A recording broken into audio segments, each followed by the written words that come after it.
Canal Ouvindo Áudio Novel. Se inscreva. Novel. A Saga de Tânia, a Maligna. Volume 07. 5 de maio de 1927. Reino de Uldoa. Escritório do General Gasman. O mensageiro, para o bem ou para o mal, tem a tarefa de transmitir com precisão as intenções do remetente. Em outras palavras, ser mensageiro exige a capacidade de entregar as palavras exatamente como foram ditas, sem alterações. Quando um oficial realiza uma missão de mensageiro, a situação é diferente. O coronel von Lergen se viu na situação embaraçosa de perceber que só agora havia compreendido completamente aquilo. Independentemente do que pensasse, ele estava na posição de fazer as expressões faciais que seu país esperava, falar com a voz que seu país exigia e dizer as palavras que seu país desejava que ele dissesse. O trabalho dificilmente poderia ser resumido a uma simples conversa. O general Gasman tinha seu habitual sorriso alegre e afável estampado no rosto, mas Lergen foi direto ao ponto. Em relação à questão que você propôs anteriormente, já recebemos uma resposta do país de origem. E o que era, coronel von Lergen? Diante do general, que se endireitara, Lergen respirou fundo. Convenhamos dizer o que estava prestes a dizer. Como coronel para um general, exigia muita determinação. Então, preparou-se e falou com extrema seriedade. Agora transmitirei a mensagem do país de origem. Certo. Ele fez uma pausa para respirar. Vai se fuder. Só isso. Para alcançar um cessar-fogo e a paz, ou seja, para pôr fim à guerra, era necessário, por mais bizarro que pareça, uma atitude de não demonstrar fraqueza e não fazer prisioneiros. Ah, é? Essa é a resposta do seu país de origem? Para sermos claros, não foi nada mais, nada menos do que isso. Se ele tivesse um espelho, provavelmente teria visto nele um soldado imperial presunçoso. Lergen sabia que seu rosto não parecia ameaçador. Por isso, forçou seus músculos rígidos numa expressão que beirava a arrogância. Considerando o tempo que passou praticando em frente ao espelho na embaixada, ele queria acreditar que estava conseguindo. Se não estivesse, não passava de um palhaço. Em resposta ao absurdo do exército da Federação sobre nos repelir pela força, a pátria invocou a Operação Martelo de Ferro. Baseando-se em uma política já existente, eles estão rejeitando ideias comunistas com armas e pólvora, como se esse fosse o seu maior sonho. Essa é uma maneira bastante militarista de colocar as coisas. Gasman, dando de ombros, deve ter percebido o quanto Lergen estava se curvando para trás. Diante de um militar político com uma longa carreira na administração militar, Lergen dava a impressão de ter experiência de segunda mão, não importando como tentasse disfarçar. Era natural que um oficial inexperiente de patente média fosse menosprezado por um general astuto. Espero que me desculpe. Mas, senhor, as declarações da Federação são igualmente autoritárias. Agradeceria se o senhor pudesse relevar isso. Lergen já havia aceitado que seu papel era o de palhaço. Você sabe alguma coisa sobre negociação? Claro que sim. Ele já sabia de antemão que seria alvo de resmungos e olhares furiosos. Desde o momento em que se conheceram, ficou implícito que o Império e o Reino de Uldoa entrariam em conflito, com o primeiro buscando um acordo favorável a si e o segundo dizendo, pare de ser tão exigente. Eu estava preocupado que você tivesse esquecido. Espero que Uldoa ainda tenha um papel a desempenhar. Muito bem. Por agora, podemos rever os termos do Império? Sim, claro. Lergen assentiu respeitosamente, mas, ao contrário dessa atitude, ele havia sido enviado com ordens estritas para não se mexer. Enquanto isso se mantivesse, provavelmente pareceria mera polidez superficial para o general, e seria apenas uma questão de tempo até que ficasse óbvio que ele estava agindo daquela maneira de propósito. Deixemos de lado as exigências de reparações e de uma região desarmada para um momento. Estaria disposto a alterar suas exigências de cessão de pontos estratégicos importantes e dos votos dos cidadãos nos territórios ocupados? O país de origem me informou que, se necessário, podemos aceitar que os territórios ocupados se tornem neutros, embora isso pressuponha que o tratado garanta que eles sejam estabelecidos como regiões autônomas.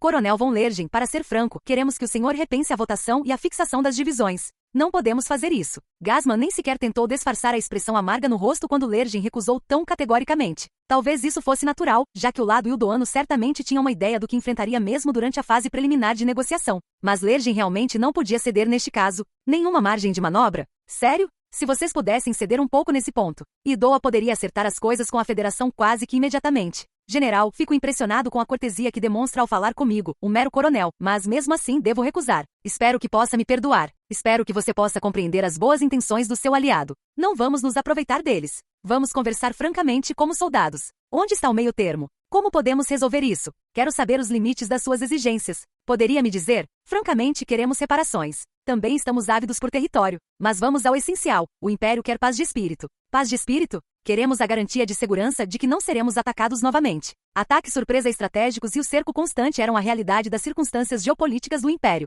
Mas ambas as situações haviam se tornado traumáticas para eles. Houve momentos em que o Império sentiu ansiedade e até mesmo medo. O Estado-Maior do Exército Imperial desejava se libertar desse terror, custasse o que custasse. A paz tinha que significar o fim do medo. Por outro lado, se todos os outros termos forem cumpridos, o Estado-Maior aceitará com ou sem reparações e com ou sem cessões territoriais. A segurança completa do ambiente estratégico do Império? Para Lergen, estava claro que Gasman estava prestes a dizer, de jeito nenhum. E sim, era mais fácil falar do que fazer. E não se tratava apenas do dilema de garantir segurança total, mas também do fato de que só porque uma pessoa conseguia dormir tranquila em condições ideais não significava que seu vizinho também conseguiria. O ambiente estratégico seguro que o Império tanto almejava era, por outro lado, demasiado vantajoso. Sejamos francos, era um obstáculo demasiado intransponível para os outros países. Até o Estado-Maior admitiria isso. Mas a opinião pública no Império pensava diferente. O público considerava que a segurança era o mínimo. Qualquer coisa inferior a isso seria inaceitável para a população imperial. Por isso estou apresentando este pedido. É demais. Você está dizendo que acha isso realista? O Império já lidou com o Oeste, resolveu a situação no Norte e limpou o Sul. A única ameaça que resta está no Leste. Nessas circunstâncias parece um pedido mínimo. Por que você acha que é demais? O motivo pelo qual ele continuava a enfatizar que essa era uma linha que não podia ser cruzada era simples. Se os termos fossem como qualquer cessar-fogo que terminasse depois de 10 anos ou mais, eles temiam que pudessem acabar em outra guerra idiota. O que o Império precisava era de um marco final e eterno para a paz. Foi por isso que Lergen teve que manter, de forma obstinada e intransigente, a posição de que não cederiam. Coronel von Lergen, controle-se e seja razoável. Como sua aliada, Hildoa sente-se na obrigação de lhe dar um aviso. Não precisa se preocupar. Ah, é? Mesmo com seu exército sob pressão da Federação? Com todo respeito, o exército imperial está lutando em território inimigo, não no nosso. Creio que vocês podem compreender então quem está na frente. Embora soubesse que estava apenas brincando com as palavras, teve que usar de bravata e dizer que eles não estavam perdendo. Ele ouvirá dizer uma vez que a diplomacia às vezes exigia um mentiroso honesto, mas agora ele percebeu como aquela queixa era realista. Já ouviu falar em logística, coronel? Tenho certeza de que nem mesmo o Império consegue avançar para sempre. Considerando o ritmo de desgaste no leste, sugiro, por pura bondade, que priorize um assentamento o mais breve possível. De um ponto de vista, você pode estar certo, mas sabemos que estamos a um passo da vitória. Seria ótimo se fosse verdade. Coronel, vou lhe dizer uma coisa. O lugar para onde esse último passo o levará pode não ser o mundo que você espera. Lergen sabia que lhe estavam dizendo que a esperança ainda restava no fundo da caixa de Pandora. Mas quem se atreveu a espiar e verificar? Afinal, você só sabe se o gato está vivo ou morto depois de olhar, não é? Talvez não. Mas continuou Lergen com um sorriso fraco, semeamos as nossas sementes. As sementes para resolver os problemas na frente oriental. Você quer dizer que planejou os problemas que surgirão depois que seu contra-ataque for bem sucedido? Naturalmente estamos preparados. Após se despedir do coronel von Lergen, o general Gasman permaneceu sozinho em seu quarto fumando um charuto. Ele suspirou involuntariamente. Gostaria de pensar que é apenas uma fachada de coragem. Pelo que ele sabia, a situação atual do exército imperial estava longe do ideal. Mesmo que não estivessem completamente aniquilados, provavelmente era apropriado descrevê-los como terrivelmente exaustos. Incapazes de superar os rigores do inverno, eles mal haviam conseguido se reagrupar depois de afundarem na lama, não é? E foi nesse momento que a Federação os derrubou. Foi um ataque totalmente surpresa. E a resposta do exército imperial foi tardia demais. Foi um erro atípico que resultou no ataque até mesmo ao seu depósito de suprimentos. O que mais chamou a atenção foi a movimentação da linha de frente. Entre as unidades imperiais recuando quilômetros e os relatos de uma debandada, sua posição não permitia que demonstrassem bravura. Talvez o termo mais apropriado fosse atoleiro? Devia ser frustrante. Mesmo assim, o exército imperial não demonstrava qualquer intenção de ceder. Não há problema em as negociações demorarem um pouco, mas neste ritmo, será que alguma vez chegaremos a um acordo? A menos que um dos lados consiga uma grande vitória e o outro sofra uma derrota terrível, talvez não cheguemos a lado nenhum. Como mediador, quanto mais as negociações se prolongassem, maior seria a sua influência. Mas honestamente, se demorasse muito, toda a manobra de mediação parecia menos atraente. Suponho que só me resta aguardar o relatório do coronel Calandro. Imagem. 5 de maio de 1927, ano unificado, capital imperial de Berum, sala de guerra do Estado-Maior. O exército imperial precisava de uma solução decisiva na frente oriental. Um plano para afastar as unidades desorganizadas das linhas de frente que estavam sendo encurraladas, para recuperar a disciplina e evitar um colapso total. É claro que em campo, o que precisava ser feito estava sendo feito. Os sargentos davam discursos motivacionais. Os oficiais de patente inferior se esforçavam para controlar a situação e os comandantes de patente superior corriam de um lado para o outro, trabalhando arduamente para reorganizar a todos. Assim, a ordem foi restabelecida. Em termos simples, a questão era qual seria o próximo passo deles, considerando o contexto estratégico em que se encontravam. Eles estavam em processo de reunir poder de combate suficiente para uma contraofensiva, paraquedistas, forças aéreas, unidades blindadas para mobilidade e os poucos projéteis e cavalos que conseguiram encontrar. Mas, trabalhando como alquimistas, o corpo de serviço conseguiu reunir o mínimo indispensável, de suprimentos para o ataque. Ainda assim, ninguém podia negar que tudo foi feito muito rapidamente. E acima de tudo, ninguém tinha certeza de que o preparo para esse plano de emergência fosse realmente suficiente. Normalmente teria havido uma avaliação de risco cuidadosa. Mas no momento, tudo o que eles tinham era um plano operacional baseado em palpites feitos sob rígidas restrições de tempo. Definitivamente não dava para chamar aquilo de um trabalho completo. E acima de tudo, o histórico deles de não conseguirem entender a situação do inimigo os deixava ainda mais hesitantes. O trauma era profundo. A falha do Estado-Maior em prever a ofensiva inimiga lançou uma sombra densa sobre sua capacidade de avaliar a situação. O plano deles para uma contraofensiva que causasse sérios danos ao exército inimigo assim que o terreno se consolidasse na primavera falhou. Foi um erro tão grande que todos tiveram que admitir que haviam feito um trabalho péssimo na análise da situação do inimigo. Se enfrentassem o inimigo novamente sem um plano, certamente seriam aniquilados. Para se recuperar, e desesperado por uma manobra que superasse suas dificuldades estratégicas, o Estado-Maior reuniu toda a sua sabedoria, analisou as poucas possibilidades restantes e concentrou-se em uma única esperança. O nome do plano era Operação Martelo de Ferro. A ideia era uma guerra de manobra excessivamente ambiciosa, focada em atingir o grosso das forças inimigas com um único ataque poderoso. Até mesmo o principal idealizador do plano, o tenente-general von Rudersdorf, teve que admitir que a Operação Martelo de Ferro era uma aposta de tudo ou nada. Ei, Zetor, o que você acha? É um plano final de alto risco. É basicamente isso. A Operação Martelo de Ferro tem uma justificativa que não posso negar, então concordo com você nesse ponto. Mas simplesmente não me parece certo. É o melhor que temos no momento. A ideia principal da Operação Martelo de Ferro era usar um rio na retaguarda inimiga como uma enorme muralha defensiva. Para isso, o plano era que tropas fossem lançadas em uma travessia. Enquanto a unidade aerotransportada isolava o inimigo de sua retaguarda, o Martelo de Ferro, composto principalmente por forças blindadas, investiria contra o distrito militar inimigo para dividi-lo e cercá-lo. Era perfeito na teoria. Pode-se dizer que conseguir que eles reorganizassem as linhas para compensar sua inferioridade numérica e identificar o distrito militar inimigo por meio do esforço conjunto da inteligência do leste e do centro, apesar da natureza não planejada de tudo isso, foi uma conquista histórica. Mas, o fato de termos que simplesmente torcer para que este único ataque resolva todos os nossos problemas é extremamente patético. Esperança? Pare de falar como se estivéssemos rezando, Zetor. Já estamos na mesma situação. O clima opressivo no Estado-Maior ficará ainda mais sombrio. Além disso, não é nossa função recorrer ao Senhor, embora pudéssemos pedir a um capelão que o fizesse. O tenente-general von Zetor assentiu solenemente, concordando com Rudersdorf, mas não pôde deixar de expressar sua dúvida interna. Somos oficiais do Estado-Maior. Nosso trabalho não é rezar por milagres, mas realizá-los.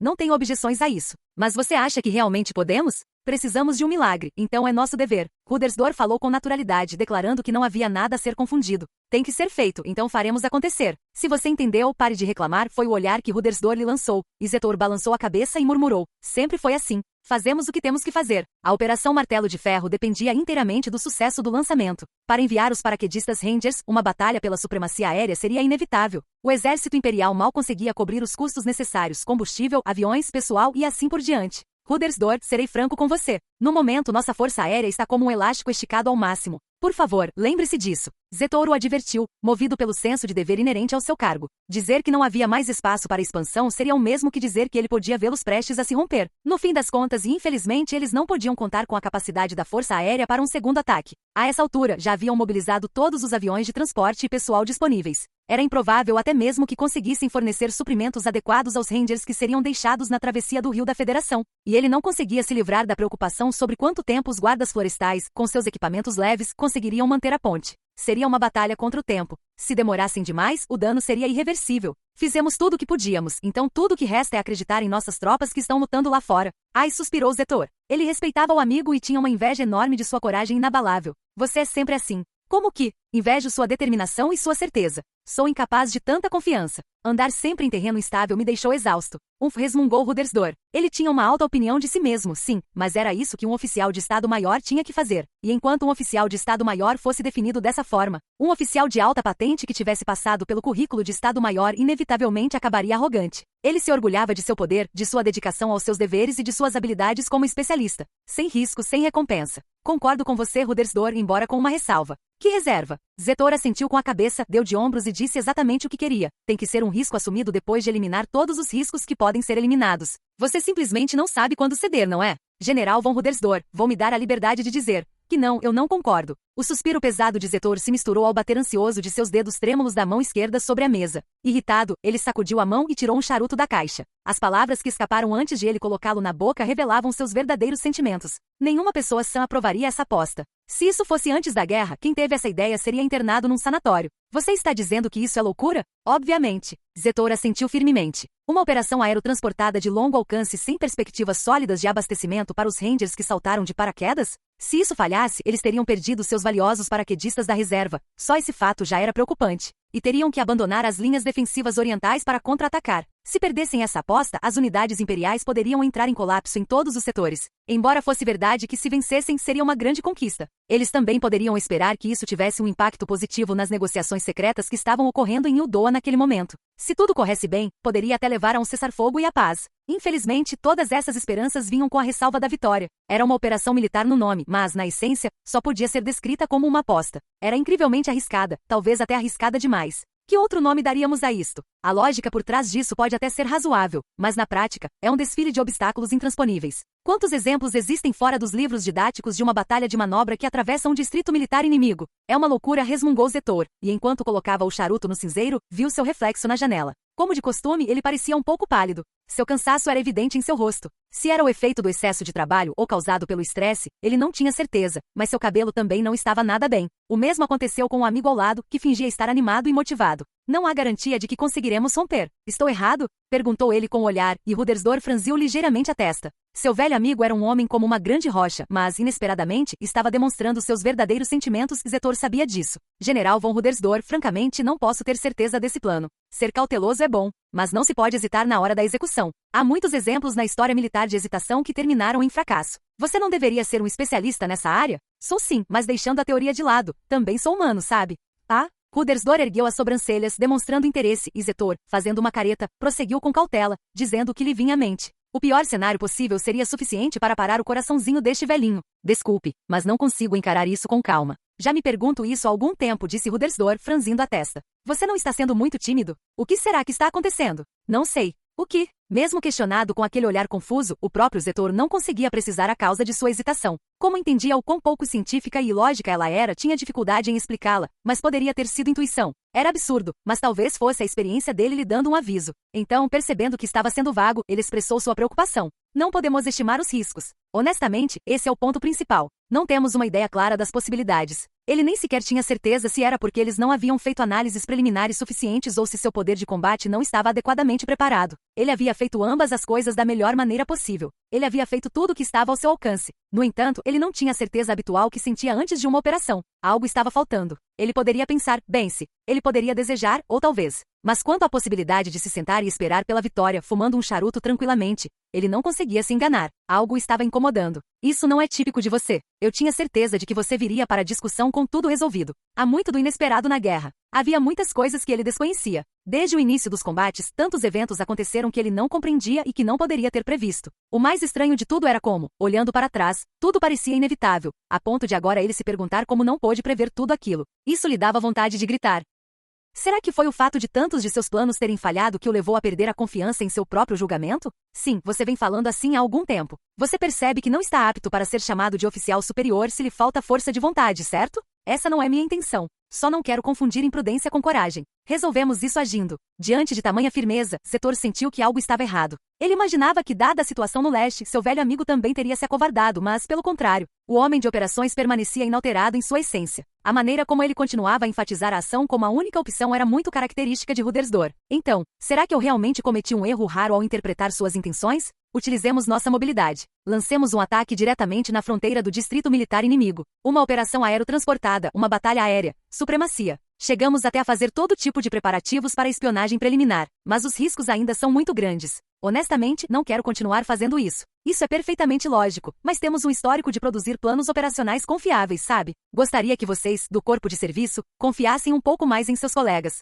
Zetor riu, como se aquela fosse a piada mais engraçada que ouvirá o dia todo. Não havia palavra menos comum no Estado-Maior do que confiável. E, em primeiro lugar, pode-se realmente chamar de confiável alguém que recomenda essa operação de alto risco como a única opção? O objetivo fundamental da formação de oficiais era pegar alguém que fosse contrário à vontade e transformá-lo em alguém útil e contrário à vontade. Será que o Estado-Maior do Exército Imperial, que planeja tomar a iniciativa e fazer o que as pessoas detestam, que toma a iniciativa e tenta executar missões flexíveis e improvisadas, alguma vez selecionou uma operação confiável? Você quer dizer aqueles caras que estão sempre apostando no resultado? Não temos outra escolha senão jogar os dados. Estou errado? Por mais irritante que seja, não. Imagem. 5 de maio, ano unificado de 1927, Frente Oriental, comando do Grupo de Combate Salamander. Na história militar, os acontecimentos tendem a ser discutidos como se tivessem ocorrido conforme o planejado. Está escrito que a missão foi realizada, mas nada registrado sobre o caos que antecedeu a ação. A Operação Martelo de Ferro do Exército Imperial teve início. Desde o primeiro momento, os comandantes no leste, resmungando enquanto avançam, cumprem seu dever como uma máquina de guerra de precisão.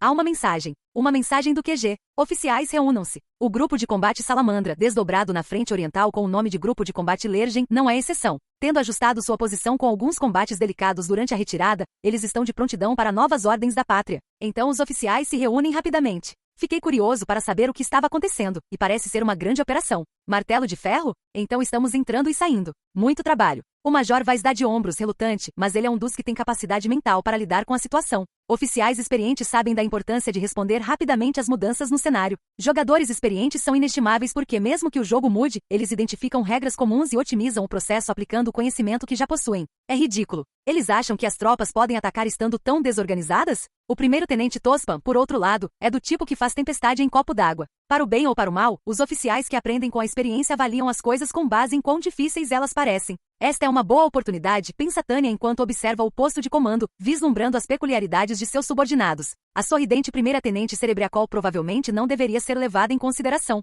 Para o bem ou para o mal, ela está acostumada aos problemas impossíveis que o Estado-Maior impõe, então não é um bom ponto de referência. O primeiro-tenente Granks, um cara honesto, começou a enfiar barras de chocolate na mochila sem fazer barulho. Às vezes me pergunto se ele realmente sabe comandar, mas ele faz o que é possível em campo, no nível em que está, então merece reconhecimento por isso. O capitão Meibert está aparentemente absorto nos números relacionados às suas funções na artilharia. Justo quando penso em como essa resposta é interessante, percebo que o primeiro-tenente Vusteman parece contrariado ao questionar seu superior, Vaz. Major, em relação à Operação Martelo de Ferro, não há nenhum plano preliminar? Talvez os figurões do Estado-Maior tenham um, mas você está querendo dizer que nós também deveríamos ter? Certo, então, o que devo fazer? Não precisa pensar tanto, tenente. Apenas siga as ordens. Mandarão você ir, mandarão você voltar e, antes que você perceba, em meio a toda a confusão, a batalha terá terminado, diz Paravaz em tom exasperado. E a expressão em seu rosto deve ser sintoma daquela síndrome da linha de frente que os oficiais cínicos do campo de batalha adquirem. Não. Tânia balança a cabeça negativamente. Muito bem, oficiais, podemos começar? Sim, senhora.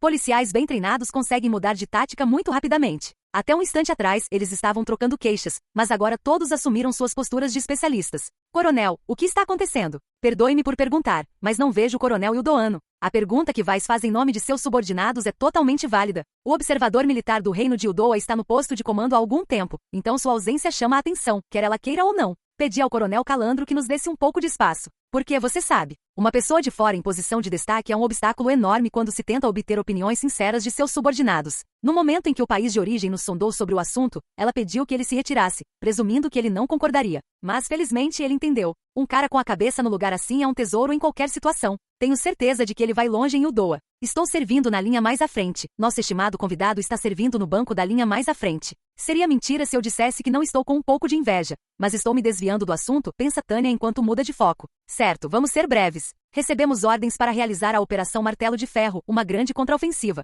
Não havia nenhum sinal de que isso ia acontecer, né? Eu gostaria que eles levassem em conta a desorganização das tropas na linha de frente. É frustrante que o país anfitrião tenda a planejar operações apenas com base na capacidade intelectual. Provavelmente se trata de manter o sigilo, Capitã Meibert. O Estado-Maior costuma se preocupar com isso. Ela defende um pouco os superiores, mas sabe que Meibert provavelmente tem razão. As ordens eram para um avanço em toda a frente. Dado o poder de combate que mobilizaram, provavelmente será uma batalha de manobras em escala de corpo de exército. É fácil propor encontrar os limites da ofensiva da Federação e repeli-los enquanto eles mantêm a pressão em toda a frente. Mas executar essa estratégia com sucesso é uma tarefa muito mais complexa. Telegrama. Aqui está, coronel. Obrigado.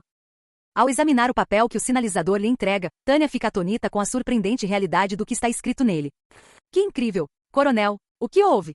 Estou surpreso com o julgamento do país anfitrião, Major. Eles são tão destemidos. O plano da operação em si é relativamente simples, mas é uma aposta bastante arriscada. Uma aposta? Sim. Tânia acena com a cabeça para Vaz. A Operação Martelo de Ferro é o que eu chamaria de envolvimento vertical. Acho que dá para dizer que é quase a quintessência da batalha de manobra. Quem primeiro hesitou ao ouvir as palavras batalha de manobra foi o oficial da Força Blindada. Para o bem ou para o mal, um oficial blindado decisivo não hesita em fazer perguntas. Garantimos a superioridade aérea minimamente necessária para travar uma batalha de manobra? Tânia acena com a cabeça, reconhecendo a boa observação do capitão Arrens. As unidades terrestres não conseguem ir muito longe se não tivermos controle do céu. Travar uma batalha de manobra sem esse controle é uma ilusão. Ninguém quer viajar sob fogo inimigo. Não se preocupe. Nossa força aérea cuidou disso. Fomos alvejados pela artilharia inimiga e até por alguns idiotas do nosso próprio lado, mas não sofremos nenhum assédio de aviões inimigos, certo? Então não foi apenas uma coincidência? Presumi que fosse a proteção de Deus. Não acredite em Deus, mas sim em seus companheiros soldados, Capitão Arrens. Pelo visto, nossa querida Força Aérea tem feito um bom trabalho por nós.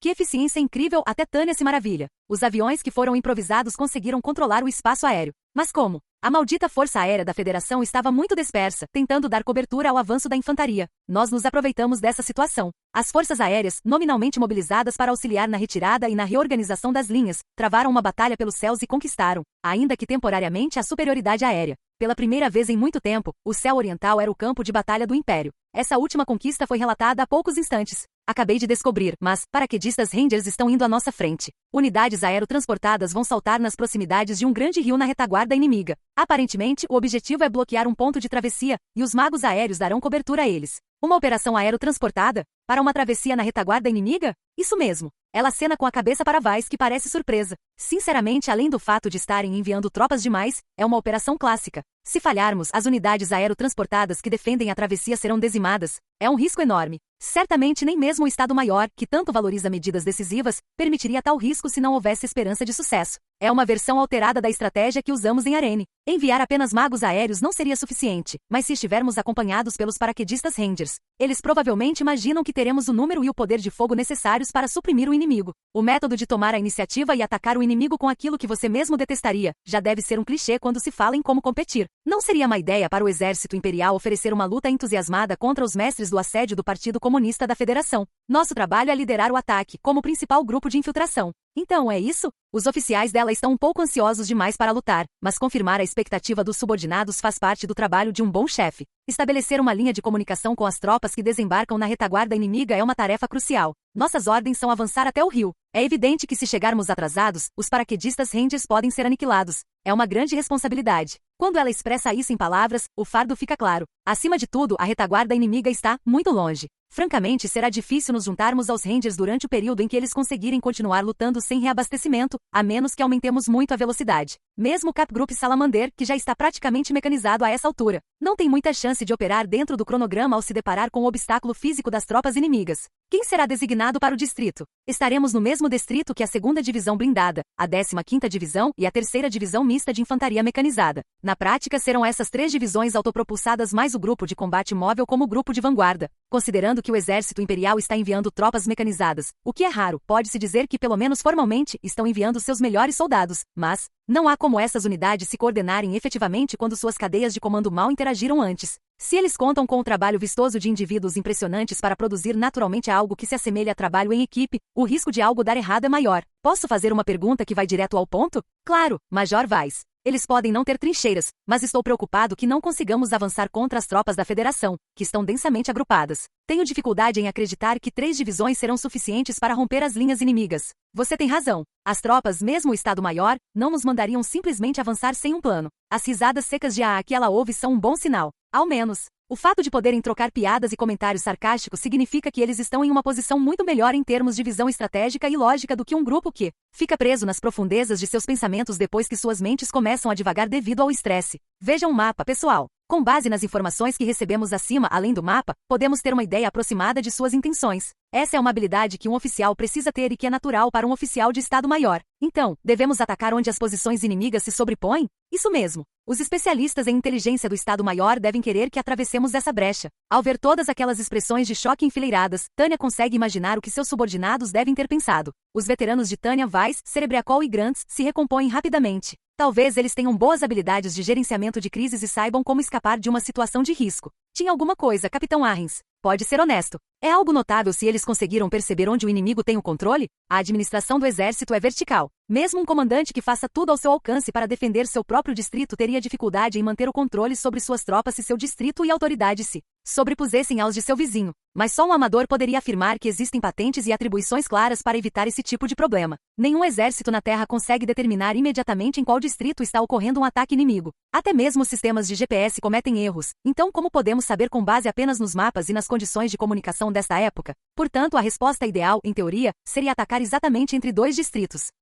O único problema é a simples verdade que Arrens apresentou com uma expressão de desagrado. Se eles conseguiram. Com licença, gostaria de saber qual a confiabilidade desta informação. O responsável pela inteligência do Estado-Maior garante isso. Arrens balança a cabeça como quem diz, você só pode estar brincando. Ele é um ator muito bom, na verdade. Podemos confiar nessa análise? As informações do Estado-Maior têm sido inconsistentes, especialmente no que diz respeito à situação na Frente Oriental. É uma boa observação. Não que eu não esteja preocupado com isso, mas como oficial do Estado-Maior posso afirmar que o Estado-Maior tem seus pontos fortes e fracos. Como qualquer outra instituição. No currículo educacional, acabam existindo áreas abordadas em profundidade e outras que são apenas resumidas no livro didático. Isso é necessário quando se busca formar não gênios generalistas, mas especialistas com funções específicas. Por isso, Tânia afirma, na verdade, em termos de análise de inteligência, o Estado-Maior é bastante competente em análise de assuntos militares e somente militares. Quando a política entra em cena no âmbito da análise estratégica, eles precisam melhorar. Então você está dizendo que conseguiu determinar com precisão onde ficam os distritos inimigos? Major Weiss, por que está me perguntando isso?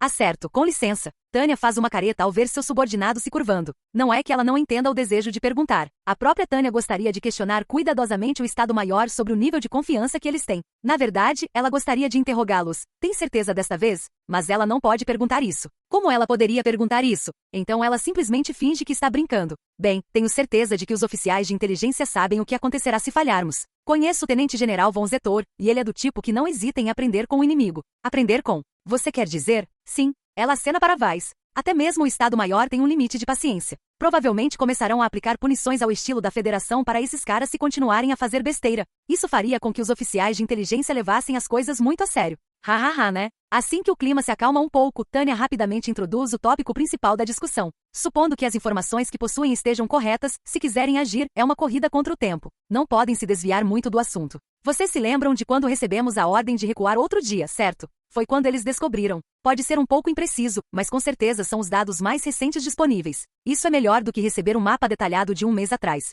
Tânia confirma que todos estão assentindo em concordância antes de continuar. Agora que sabemos qual é a situação, precisamos considerar as táticas. Somos um camp group composto por tanques, infantaria, magos e artilharia, e graças à coordenação que construímos ao longo de batalhas sucessivas, podemos desferir um golpe certeiro. Em qualquer empreendimento, o primeiro passo para o sucesso é uma compreensão objetiva da situação. Aquele velho aforismo sobre conhecer o inimigo e a si mesmo é uma pura verdade. Nesse sentido, o grupo de combate Salamandra pode se sentir otimista quanto ao seu pequeno, porém coordenado, conjunto de poder de fogo, mas por outro lado, trata-se da menor unidade estratégica possível. Se for para atacar um exército inimigo de verdade, uma luta árdua será inevitável. É o que Tânia debocha. Infelizmente, somos apenas um único camp group. Então vamos usar um truque barato. Um truque barato? Sim, Capitão Arrens. Conto com você. Leve-nos até o rio, custe o que custar. Imagem. 7 de maio, ano unificado de 1927, Frente Oriental, linha de avanço. O fogo concentrado das armas pegou o inimigo completamente de surpresa no contra-ataque. Durante as cerca de 30 horas seguintes à ordem de avanço, o exército imperial entrou em confronto com as forças da Federação em vários pontos ao longo da linha de frente. Enquanto isso, o batalhão de magos aéreos, do qual o exército imperial tanto se orgulhava, partiu junto com a frota aérea. Para a sorte das tropas terrestres imperiais, o equilíbrio de poder nos céus pendia fortemente para o lado do Império. Encorajadas pelas condições favoráveis, várias unidades terrestres imperiais optaram por tentar uma fuga rápida. Para se encontrarem com os paraquedistas Rangers o mais rapidamente possível, dirigiram-se diretamente para leste em direção ao rio. O Legion Camp Group, isto é, o Salamander Camp Group, tinha a missão de garantir uma rota para o resto da vanguarda, que era composta pela 2ª Divisão Blindada, a 15ª Divisão e a 3ª Divisão Mista de Infantaria Mecanizada. Eles estavam posicionados com a unidade blindada do Capitão Arrens e o batalhão de magos aéreos na linha de frente, e o Capitão Maybert liderando o 2º escalão de canhões, infantaria e magos de reabastecimento.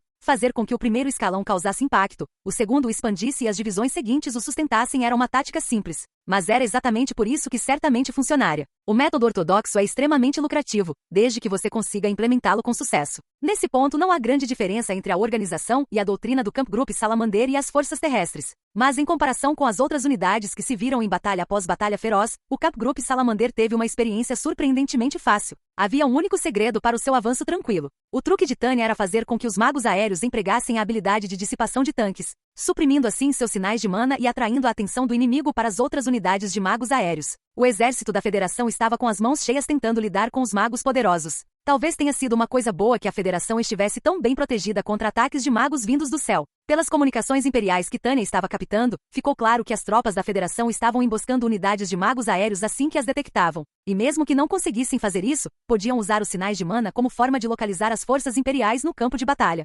Portanto, se você quiser esconder uma árvore, use uma floresta. Se você quiser esconder magos aéreos, use uma batalha de magos aéreos. As tropas da Federação estavam em alerta máximo contra os magos aéreos no céu, e dessa forma, o Camp Group Salamander e seus poderosos magos aéreos conseguiram romper as linhas inimigas e chegar ao ponto de encontro, ou melhor, conseguiram passar despercebidos. Como resultado, eles alcançaram um avanço rápido que quebrou os recordes anteriores na frente oriental. Desfrutaram de uma vitória quase anticlimática. Uma unidade de magos aéreos provavelmente não sofrerá muitos danos em um ataque de tanques. Era o que ela esperava quando enviou os magos nos tanques, e Tanya ficou impressionada, nada mal com o quanto isso ajudou na detecção de inimigos. Embora a visibilidade de dentro do tanque seja limitada, a equipe de desembarque totalmente exposta tem uma visão ampla do campo de batalha. Poder manter uma vigilância cuidadosa de 360 graus é genial. Além disso, o tanque os mecaniza, permitindo que não precisem se deslocar por conta própria.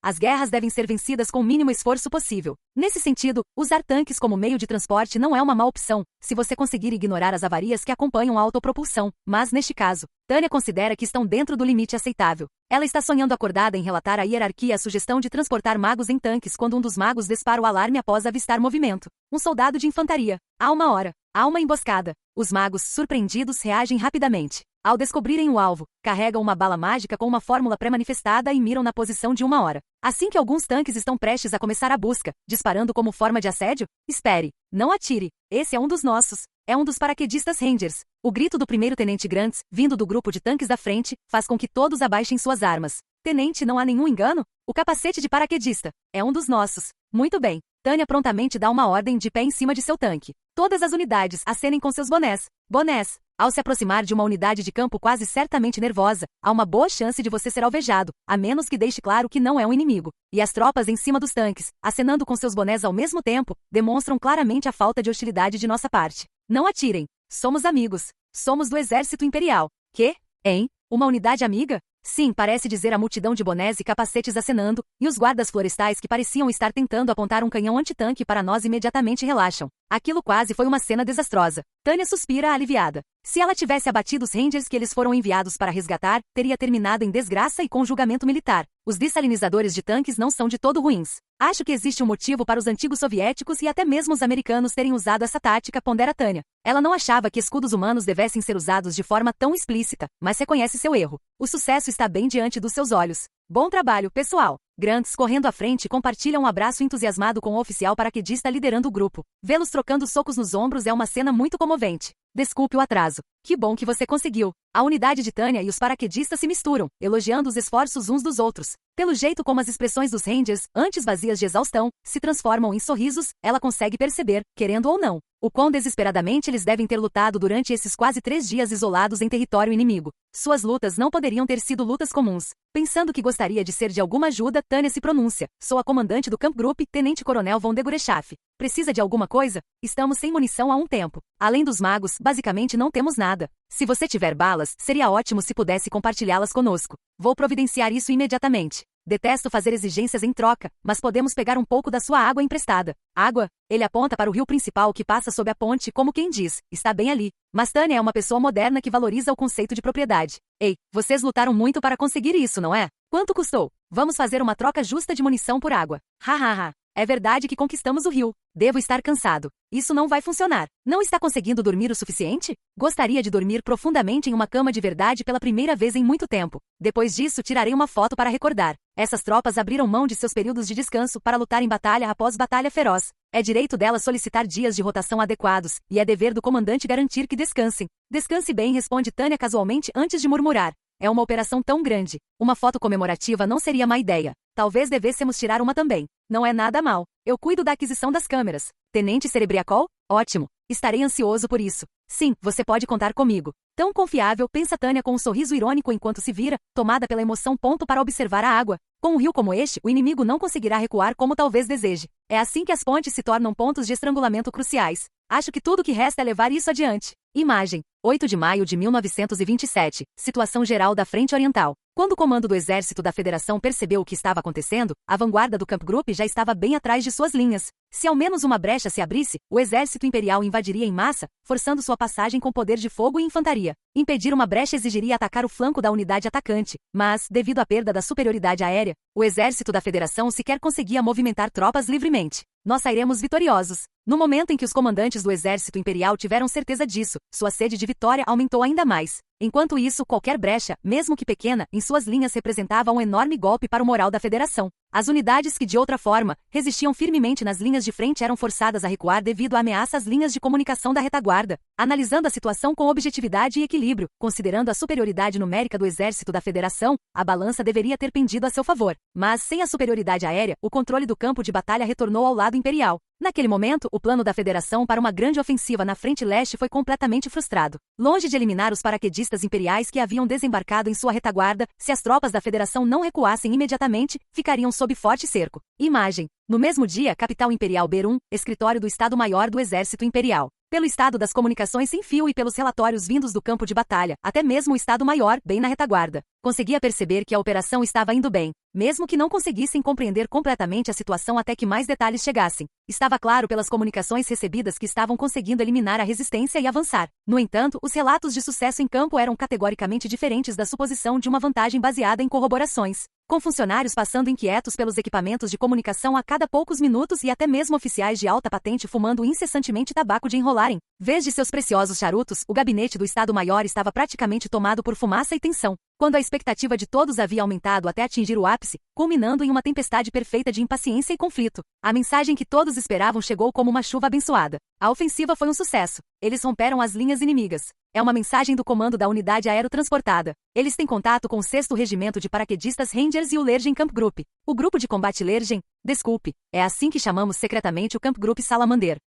Quando alguns dos oficiais pareceram confusos ao ouvir o nome do colega, um membro da área de operações explicou em voz baixa. E eles conseguiram fazer a parte mais difícil, dividindo-os ao meio? Está confirmado. Eles realmente conseguiram, né? Depois de terem feito tudo o que podiam e até mesmo de estarem arrogantemente confiantes em seu plano, eles foram forçados, no fundo, a buscar proteção divina nessa travessia arriscada. Então conseguimos atravessar? A preocupação sumiu dos rostos de alguns dos oficiais. A aniquilação da unidade aerotransportada que tanto temiam havia sido evitada com certeza, e se tudo corresse bem, eles poderiam até obter excelentes resultados. Todos esperavam ansiosamente pelo próximo relatório. E quanto aos flancos? Saberemos quando recebermos notícias de acompanhamento. Com licença. O técnico de comunicações segurou o telégrafo e fez anotações por um instante. Quando ergueu os olhos radiante, elevou a voz. Eles estão em contato sem fio com os dois flancos. Um desfecho feliz ou uma esperança. A atmosfera sombria que pairava no ar se dissipou, e os funcionários que começavam a se sentir encurralados foram repentinamente energizados. Foi um instante em que, pela primeira vez em muito tempo, conseguiram recuperar a confiança e a certeza. Seus sorrisos pareciam até infantis, enquanto todos os seus pensamentos se voltavam para as conquistas que estavam sendo alcançadas. Um oficial de operações resumiu a situação e correu para o fundo da sala para dar as boas notícias aos tenentes-generais von Rudersdorf e von Zetor, que acompanhavam o progresso geral. O flanco esquerdo precisa de um pouco mais de tempo para eliminar a resistência, mas as linhas inimigas estão seriamente abaladas. Então formar um bolsão é apenas uma questão de tempo. Nós os pegamos? Sim, General von Rudersdorf. Conseguimos capturá-los. Entendo. O general sorriu satisfeito. Então, nós os pegamos. Havia um toque de alívio em seu comentário quase solilóquio, alto o suficiente para que apenas Zetor, sentado ao seu lado, o ouvisse. Ele devia estar se esforçando ao máximo para que seus subordinados não percebessem sua preocupação. Era profundamente insuportável para ele não ser capaz de nada além de torcer pelo sucesso. Talvez pudéssemos chamar isso de um tipo específico de isolamento que oficiais de alta patente vivenciam durante operações em andamento. No instante em que se viram livres de suas preocupações, tanto Rudersdorf quanto Zetor se levantaram tão rápido que praticamente derrubaram as cadeiras e gritaram: "Viva!". Todos os funcionários sorriram espontaneamente e, em pouco tempo, uma admiração irrestrita foi direcionada ao arquiteto do projeto, Rudersdorf. "Parabéns!".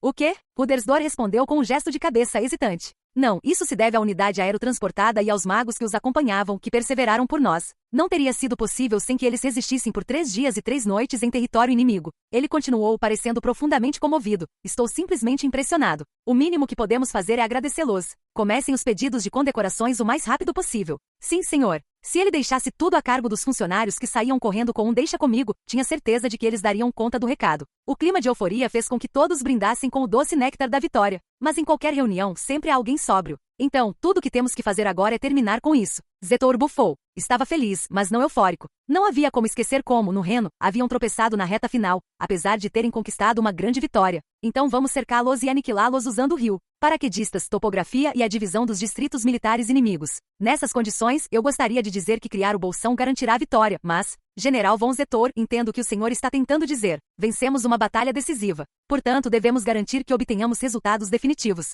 Você me pegou. Se você se expressou com tanta cautela, não posso reclamar. Se esta operação for um sucesso, terá minha eterna admiração. Rudersdor, você venceu, foi o que ele basicamente disse com um sorriso. Dito isso, uma conquista é uma conquista. Merece uma celebração genuína. Vou lhe oferecer um vinho do estoque secreto do corpo de serviço. Ah, é? Se for vinho que estou lhe privando, tenho certeza de que será delicioso. Zetor aceitou o desafio com um encolher de ombros. Podem contar com isso. Como responsável pela mobilização de material, ele se esforçou para ser imparcial, mas para uma vitória desse nível, achou que uma oferta de vinho era aceitável. Coronel Uger, desculpe incomodá-lo com mais trabalho, mas envie mais uma dúzia de garrafas mais tarde. Entendido. O tenente-coronel Uger, que assumiu a tarefa com uma atitude tranquilizadora, não era apenas um especialista em retaguarda, mas também um apreciador de vinhos. Certamente ele selecionaria as garrafas certas. Ele poderia ser encarregado da tarefa de escolher garrafas de vinho para um presente, onde uma única combinação poderia mudar completamente o significado. Um sujeito atencioso como ele, que também era um soldado excepcional, era um recurso precioso para o corpo de serviço. Tudo se resumia à confiança. Ao considerar alguém com um histórico de conquistas como alguém confiável, era natural pensar nessa pessoa como uma raridade.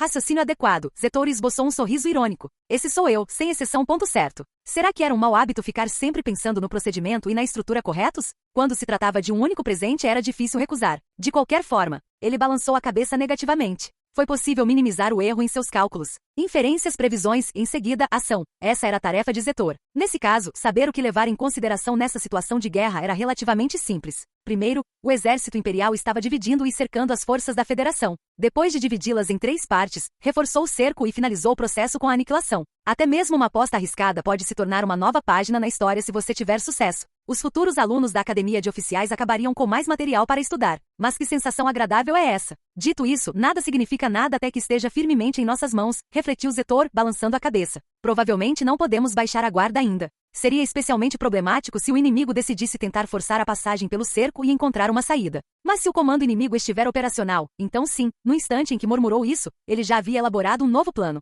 A vitória deles já era praticamente certa, mas seria ainda mais garantida se fizessem mais um movimento. Muito bem, vamos esmagá-los. O exército imperial vinha utilizando táticas de decapitação com frequência nesta guerra. Um ataque direto ao quartel-general inimigo deixaria sua cadeia de comando definitivamente indefesa em um momento decisivo. O envio de um batalhão de magos aéreos em uma operação direta contra o quartel-general inimigo havia se mostrado eficaz no Reno, na Dácia, no sul do continente e até mesmo na frente oriental. Basicamente foi uma solução ótima.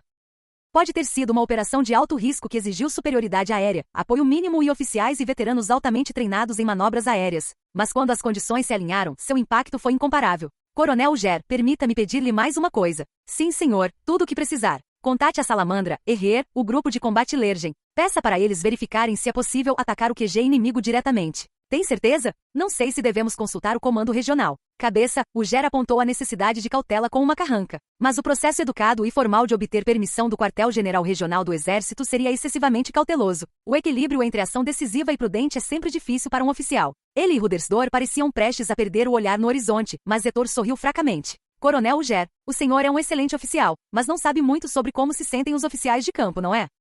Na linha de frente, o que é útil é justo. Tenho certeza de que enquanto a coronel von de Gurechaf estiver atrás de sua presa como um cão de caça, o grupo de exércitos do leste não terá problemas. O Ger piscou enquanto a compreensão começava a surgir. Esse tipo de flexibilidade era raro em um funcionário. Vou anotar isso na avaliação de desempenho dele mais tarde. Vou consultar o setor de operações. Vamos começar a trabalhar. Imagem. 8 de maio de 1927, Frente Oriental, posto de comando do Grupo de Combate Salamander. O general von Zetor está realmente levando seus homens à exaustão. Não consigo acreditar que ele esteja nos pedindo para atacar o quartel-general inimigo diretamente. Não é sempre assim? Bem, e oficialmente esta é uma mensagem para o Lergen Kampfgruppe. Sim, era mesmo. Era o teatro que encenavam para os de fora. Tânia sorri para seu ajudante. Embora a formalidade seja um saco, ela precisa ser mantida como procedimento necessário. Eu realmente gostaria de responder, não posso, em nome do coronel von Lergen. Devo simplesmente considerá-lo inferior a mim e deixá-lo arcar com as consequências? Tânia está falando meio sério. Dito isso, ela não tem tempo nem energia para disfarces, e disfarces são contra as regras. Se ela está tentando seguir as regras de boa fé, então não lhe é permitido tal negligência de seus deveres. Acho que não tenho escolha. Ela balança a cabeça e então abre a porta com um semblante resignado. Acho que estou cansado o suficiente para falar sobre coisas impossíveis. A guerra segue um cronograma tão errático, não adianta nada. Concordo, senhora. Mas o que devemos fazer? O inimigo está tão apto como sempre. Conseguimos cercá-los, mas isso não significa que seus estoques tenham acabado. Eu gostaria de ter mais calma, mas o Estado-Maior prefere um procedimento cirúrgico rápido. Um inimigo cercado é um rato encurralado. Tânia, que prefere vencer com o mínimo esforço possível, não tem o menor entusiasmo por um plano que envolva atacar as forças desesperadas da Federação e ser mordida. E provavelmente não haverá mais suprimentos a caminho. Isso me faz sentir falta do dispositivo de aceleração adicional. Certo, se tivéssemos isso seria muito mais fácil. Mas assim que ela responde, fica tão chocada que parece ter sido atingida por um raio em céu azul. Pensando com calma, ela conclui que é evidente que algo está errado. Será que realmente me falta alguma das invenções daquele engenheiro Sugel? Nossa, a guerra está me afetando muito. Mesmo que você relate que não pode aceitar o risco de perdas e expresse sua relutância, qualquer exército tem uma hierarquia clara. Ninguém tem permissão para recusar uma ordem válida. Nosso alvo é um grupo de posições que parece ser o quartel-general do Exército da Federação. Fica a uma curta viagem de avião da travessia do rio que fizemos, e o do 113º Batalhão de Magos Aéreos recebeu ordens expressas do alto comando. Eles esperam um ataque. Se me mandarem ir, eu vou. Sem tempo nem para lamentar o quão lamentável ela é, e sem poder dizer não, Tânia se vê obrigada a liderar seu batalhão em uma operação para atacar o comando inimigo. Como era de se esperar, talvez seja preciso dizer. Apesar de as defesas do Exército da Federação terem sido supostamente erguidas em poucos dias, sua posição principal é tão bem defendida quanto qualquer outra no Reno. A resistência é implacável. Caramba, será que tem um urso no castelo? A densidade de fogo, a escala e, sobretudo, o desespero do inimigo são suficientes para deixar até mesmo o batalhão de elite do 113º de magos aéreos em alerta. Os magos inimigos estão a caminho. Apoio direto para a sede? Eles poderiam simplesmente ter deixado tudo aberto para nós. Para piorar a situação, eles têm reservas à nossa espera. Estão usando as tropas corretamente de acordo com a teoria. É tão correto que me dá nojo. Se fosse um evento esportivo, eu provavelmente elogiaria a sabedoria deles e desejaria-lhes um bom jogo, mas em tempos de guerra,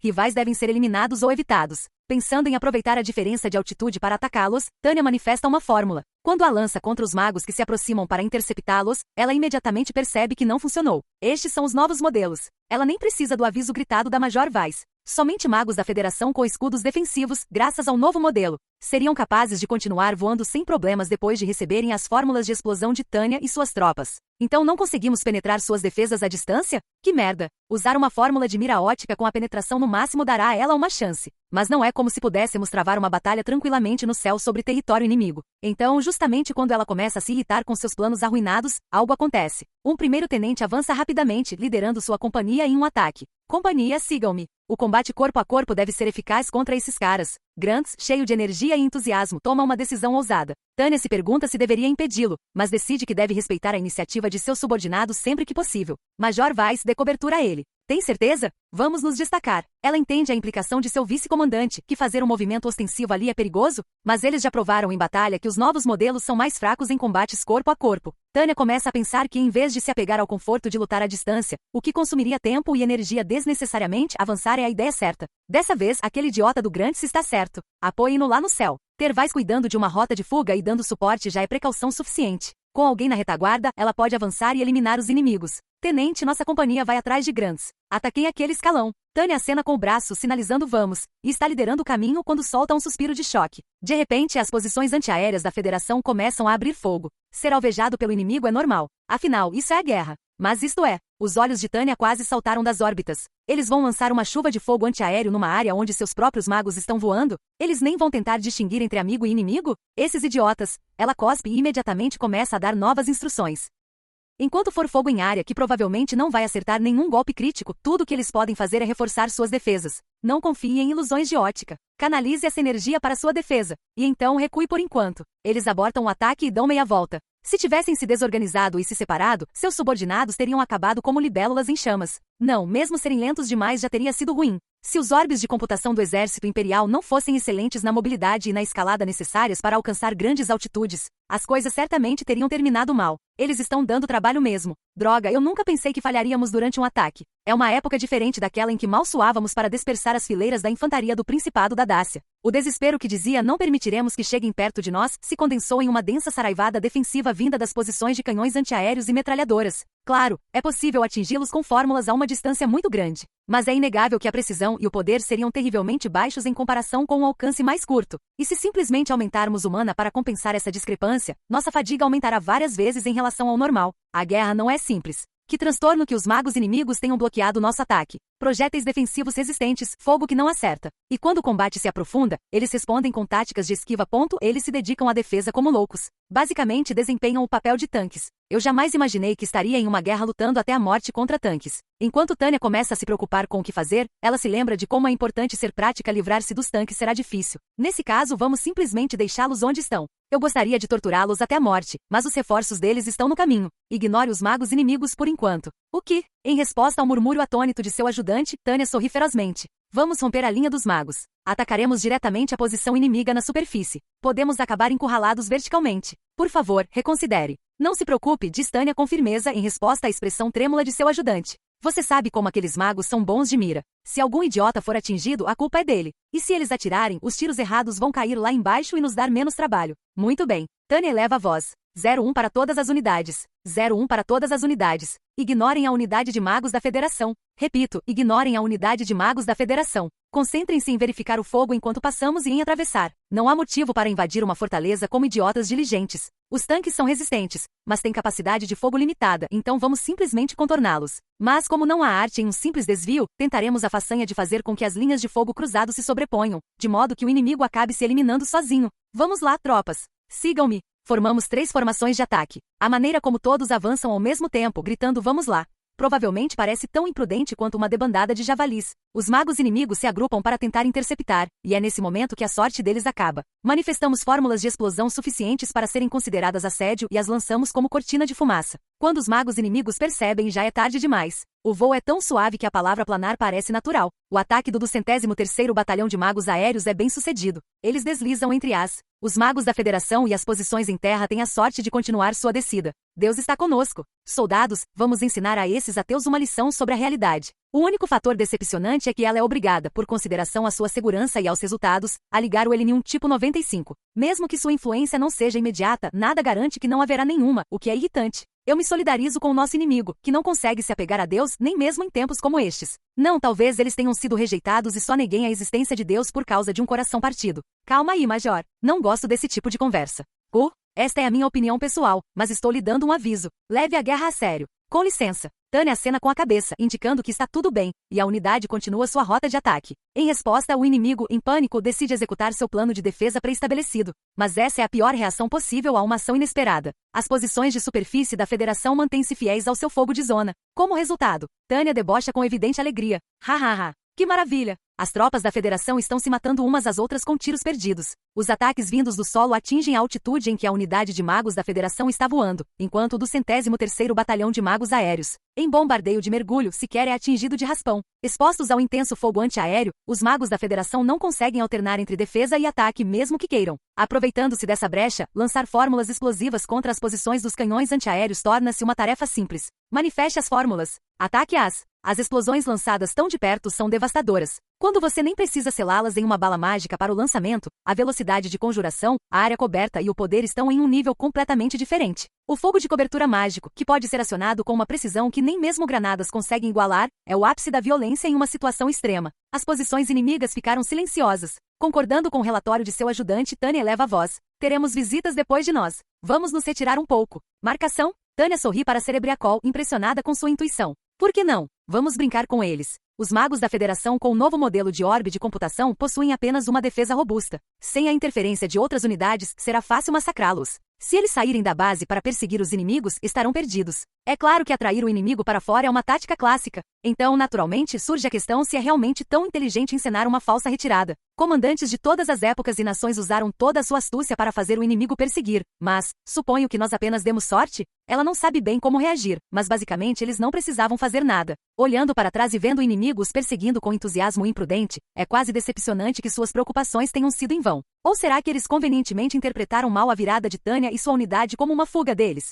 O tanque de um grupo não deveria fazer ataques de acompanhamento, mas aparentemente, os magos da Federação não têm experiência suficiente para saber o que acontece quando se segue um inimigo descuidadamente. No instante em que o 203º Batalhão de Magos Aéreos é atingido pelo único disparo impreciso, eles fingem se dispersar, mas imediatamente se voltam para um ataque. Os soldados da Federação pensavam que estavam perseguindo inimigos em fuga, então, quando a situação muda repentinamente, segundos preciosos se perdem em meio à hesitação e confusão, e as elites do Reich se aproximam e atacam. Nesse ponto, devo admitir que os soldados da Federação foram corajosos ao manterem suas posições. Eles lutaram com uma ousadia que Tanya nem consegue compreender. Infelizmente, a força não é proporcional à vontade. Com exceção de suas resistentes carapaças defensivas, ela acha difícil que eles tenham muita dificuldade em lidar com eles. Após alguns minutos de combate aéreo, os únicos que restaram no espaço aéreo foram os tenazes membros do 203º Batalhão de Magos Aéreos. Eliminamos todos os magos aéreos inimigos, certo? Major Weiss, relate nossas perdas. Alguns foram atingidos por uma explosão. Todas as companhias ainda estão aptas para o combate, mas temos 8 feridos.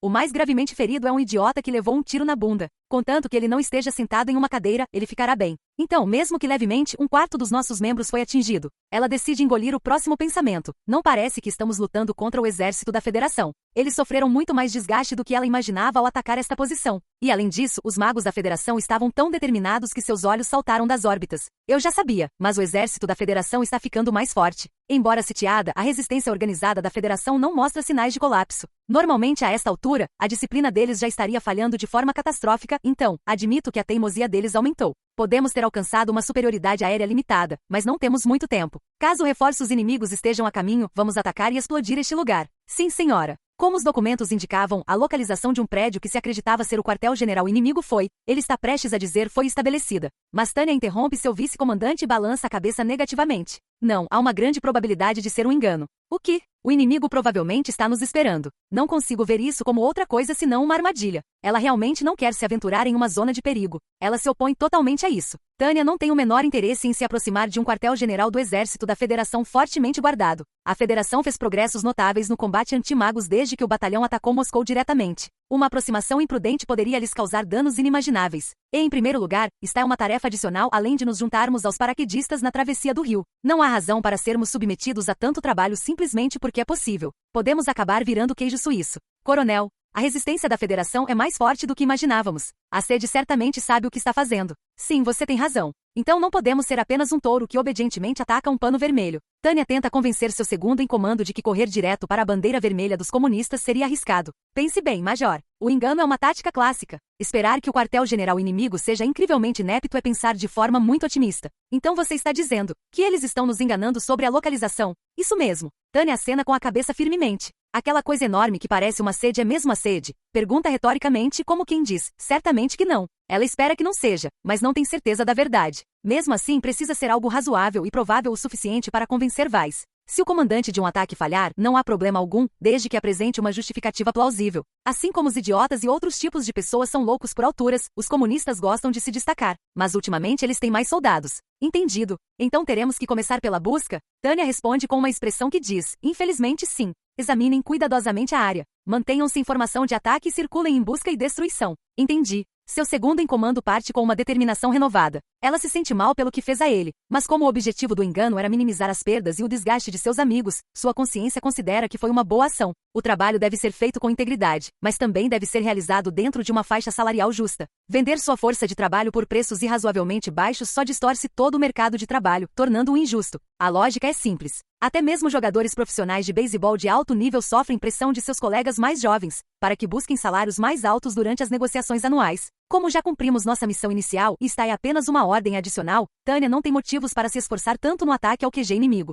Claro que, visando a autopreservação, ela fez o mínimo necessário. Mesmo que não os tenhamos aniquilado completamente, visto que realizamos o ataque, já cumprimos a ordem do país de origem de atacar o quartel-general inimigo diretamente. Mesmo no caso do ataque a Moscou, o verdadeiro objetivo era alcançar resultados estratégicos, demonstrando que era possível chegar a Moscou e atacar. Táticas de decapitação alcançam algum resultado, independentemente de terem sucesso ou fracassarem. Localizar o inimigo, coletar dados geográficos. Ela também pode dizer que eles conseguiram conter o inimigo. Enquanto Tanya pensa que essas informações juntas serão suficientes para um relatório, ela recebe uma notícia inesperada. Nós os encontramos. O grito de júbilo de Grant ecoa de forma quase surreal ao chegar aos ouvidos dela. Como ele pode estar feliz em um campo de batalha? Após um momento de genuína preocupação, Tanya se recompõe, assustada. O quê? Ela exclama, boquiaberta. Você os encontrou? Essa subordinada dela não é esperta o suficiente para fazer piada numa hora dessas. Então, será que eles realmente descobriram uma base secreta? Coronel, há algo de especial no seu nariz? Você está tentando me fazer dizer que existe um motivo para me chamarem de cão de guerra?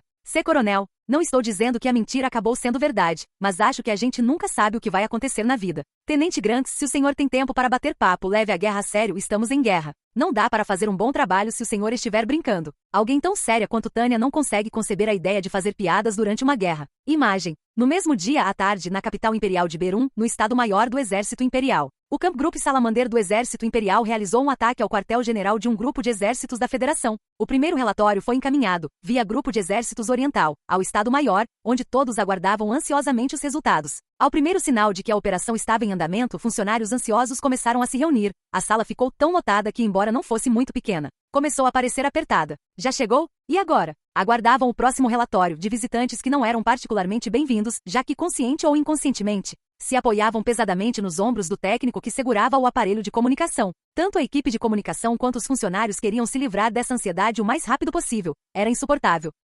Mesmo que os primeiros desejassem se livrar da presença imponente dos funcionários, atenção, a espera como se cada segundo fosse uma hora. Era algo que inegavelmente compartilhavam. Nada ainda? Nem agora. Todos gritavam incoerentemente com a voz embargada pela confusão. E era nesse clima que sempre que um telegrama chegava da linha de frente, o pobre oficial de plantão tinha que balançar a cabeça, negando que fosse relevante e, talvez por nervosismo, encaminhar a mensagem ao departamento correto por correio de oficial mensageiro. Por um tempo todos ficaram inquietos com mensagens práticas das tropas de ocupação no norte, do Corpo Expedicionário do Exército do Continente Sul ou com contato programado relacionado às batalhas aéreas no oeste. Os funcionários já haviam perdido a paciência, e o oficial de serviço, completamente exausto, estava farto dos olhares deles. Mas então ele recebeu uma mensagem que mudou sua expressão. Esquecendo-se até mesmo do olhar repressivo dos policiais atentos fixos em seu rosto, ele percorreu o texto com os olhos vermelhos e depois ergueu o olhar. É do Camp Group. O que está escrito? Mesmo que quem perguntou não tivesse a intenção de pressioná-lo, ele acabou lendo em voz alta, de o Grupo de Combate Lergen, para a Frente Oriental e o Estado-Maior. Atacamos diretamente.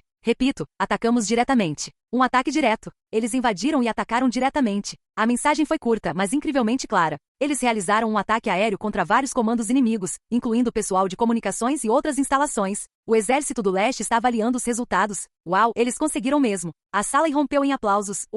E o tenente-general von Zetor, que observava à distância em um canto da sala, acenou com a cabeça para o coronel Uger de forma nada insatisfeita. É por isso que a chamo de cadela de caça. Sim, muito bem dito, senhor. Ela realmente fez um ótimo trabalho. Imagem. 11 de maio, ano unificado de 1927, Frente Oriental, posição defensiva conjunta da unidade aerotransportada do Rio e do Camp Group. Atenção, teatro de operações. As tropas da Federação sitiadas começaram a se movimentar. Estão tentando romper o cerco. Os técnicos de plantão nos aparelhos de comunicação imperiais ao longo de toda a frente leste tensionaram as expressões e gritaram em uníssono. É uma má notícia que chega justamente quando o exército imperial está prestes a começar a comemorar a vitória que consideravam sua. Agora, eles ainda são capazes de realizar manobras organizadas? Pensei que eles tivessem perdido toda a capacidade de resistir de forma organizada. O que está acontecendo? De todas as... Por um momento, todos suspeitam que seja um engano, mas, tendo sido avisados da chegada da Federação, partir não é mais uma opção. Ao longo de toda a frente oriental, os oficiais são acordados abruptamente sem aviso prévio. Aqueles que estavam de folga e pensavam que poderiam dormir tranquilos pela primeira vez em muito tempo não são exceção.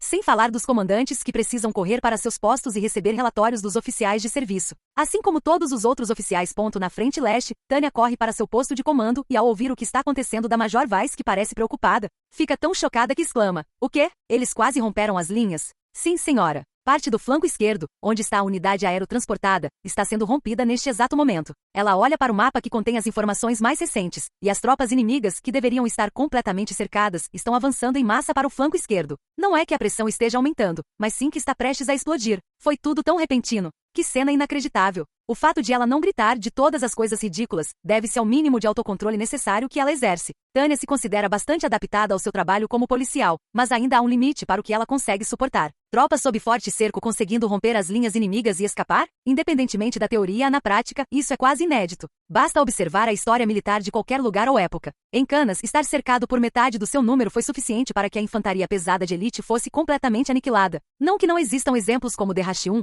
8, mas nesse caso, a proporção de poder era de 1 para 3. É difícil travar uma batalha de cerco quando você é apenas um dos lados dessa equação. Exemplos extremos como de Chipeoni não são inexistentes. Mas questiono se a defesa de um regimento com superioridade aérea pode realmente ser aplicada na escala de um exército inteiro. Em Austerlitz e em Tannenberg, não havia dúvida de que o lado que aproveitasse sua mobilidade para cercar o inimigo provavelmente venceria. Cercar e atacar o inimigo é simples, mas certeiro. Portanto, alguém com o bom senso de Tânia jamais duvidaria do sucesso deles. Mas agora o cerco estava sendo rompido? Pensando com bom senso, é impossível. Como o inimigo consegue manobrar de forma organizada? E mais importante, quais são as nossas tropas? O que eles estão fazendo? Não deveriam estar montando linhas defensivas com o resto do nosso time a essa altura? Diferentemente de quando a unidade aerotransportada suprimiu a travessia sozinha, ambos os flancos já deveriam ter recebido múltiplas unidades de reforço, incluindo blindados. Eles estão atrasados? Ou estão com problemas? Ou são apenas idiotas que deixaram o inimigo passar? Não. Tânia afasta esses pensamentos inúteis e concentra a maior parte de sua energia mental em encontrar soluções para o problema.